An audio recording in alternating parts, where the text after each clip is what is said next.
Boeing planes grounded again? Yes, you heard that right. It's 2025, and once again, Boeing, one of the most iconic names in aviation, is facing intense scrutiny, flight cancellations, and worldwide groundings. But what exactly happened this time? Why are regulators and airlines so concerned? And more importantly, how did we end up here again? To understand the crisis of 2025, we need to rewind just a little.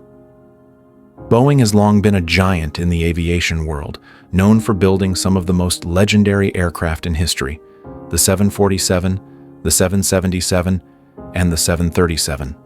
But recent years have brought turbulence of a different kind. First, there was the infamous 737 MAX crisis in 2018 and 2019. Two tragic crashes, 346 lives lost, and the entire fleet grounded worldwide for nearly 2 years.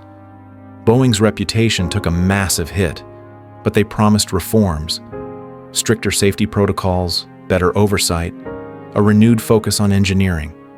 At least, that's what we were told. Fast forward to 2023 and 2024, new problems started to emerge. Panels detaching mid-flight, whistleblowers speaking out, reports of poor quality control and rushed production timelines. It was clear the wounds from the MAX crisis had never fully healed. Then, in early 2025 came the tipping point. A Boeing 737 MAX 9 flying a routine domestic route was forced to make an emergency landing after a structural panel blew off at 16,000 feet. The cabin depressurized. Oxygen masks dropped. Panic set in. Passengers described it as one of the scariest moments of their lives. Fortunately, no one was seriously injured, but the damage was done. Within 48 hours, the FAA grounded every MAX 9 in operation across the country. Emergency inspections began immediately, and what they found sent shockwaves through the aviation industry. Loose bolts, poorly fitted fuselage components, repeated issues tied back to Boeing's key supplier, Spirit Aerosystems. And this wasn't an isolated case.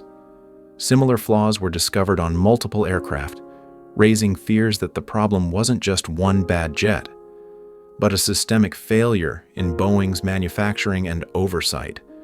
The FAA responded swiftly. They halted Boeing's plans to increase production and launched a full-scale audit of the company's assembly lines. International regulators joined in, with Canada, Europe, and several Asian nations either grounding aircraft or demanding more detailed safety checks. Suddenly, airlines were left scrambling. Flights were delayed or canceled. Thousands of passengers were affected, and trust already fragile began to crack. Aviation experts are now calling this Boeing's crisis of confidence. Many point to a culture that's changed dramatically over the last 2 decades.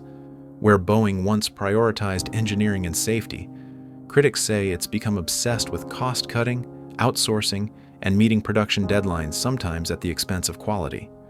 Even current and former Boeing employees have spoken out. Some say safety concerns were routinely ignored. Others describe a toxic environment where speaking up meant risking your job. Boeing's response? Public statements, promises of reform, a pause on certain deliveries, and another shakeup in leadership.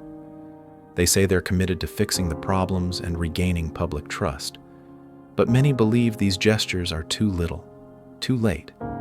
Meanwhile, passengers are more nervous than ever. Social media is flooded with posts like, "Which plane am I flying?" or "Should I avoid Boeing?" Hashtags like "Shiur fly Airbus" and "Jiu boycott Boeing" are trending, and forums are filled with stories of travelers switching airlines just to avoid getting on a MAX. So, what happens now? The FAA is tightening oversight. Airlines are putting pressure on Boeing to prove their aircraft are safe and reliable, and passengers are watching closely. Boeing still has some of the best engineers in the world. It's still a key player in the global aviation market. But recovering trust, real trust, will take more than words. It will take time, it will take transparency, and it will take action. Boeing may very well bounce back, it has before. But 2025 has become a turning point, one that shows how fragile safety culture can be, and how essential it is to get it right every single time. Because at 35,000 feet, there are no shortcuts, no second chances, and no room for error. Thanks for watching. If you found this video helpful, don't forget to like, subscribe, and drop your thoughts in the comments. Would you fly a Boeing today?